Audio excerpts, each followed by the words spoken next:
Kita awali dengan informasi pertama, Saudara Tim Reserse Kriminal Polres Sumawe berhasil membekuk seorang pelaku penembakan seorang tukang bakso hingga meregang nyawa di Desa Alulim, Kota Luk, Sumawe, Aceh.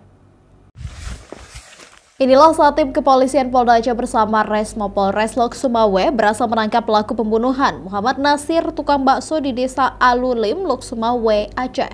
A dibekuk petugas di Kabupaten Biren saat hendak melarikan diri ke luar negeri. Dari tangan tersangka, polisi berhasil mengamankan satu pucuk senjata api laras pendek beserta 3 butir peluru aktif. Dari keterangan kepolisian, insiden itu bermula dari persoalan uang transfer 90 juta yang dikirimkan kepada korban pada 7 November lalu. Namun sebanyak 30 juta telah digunakan korban untuk membayar hutang. Karena tidak ada titik temu terkait uang tersebut, pelaku kemudian mendatangi korban pada 9 November. Kemudian korban diajak menuju jembatan berjarak sekitar 10 meter dari tempat semula. Disitulah terjadi cekcok yang berujung penembakan. Korban dieksekusi dengan menggunakan senjata api, ya, laras pendek.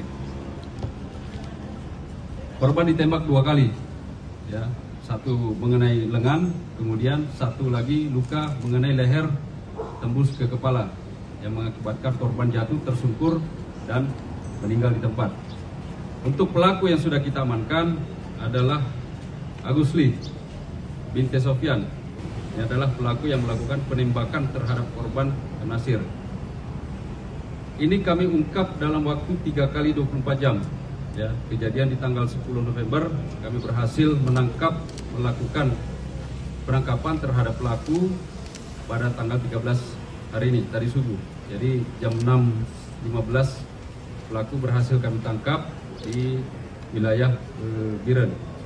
Korban ditembak 2 kali mengenai lengan dan leher hingga tembus ke kepala, sehingga korban meninggal dunia di tempat kejadian.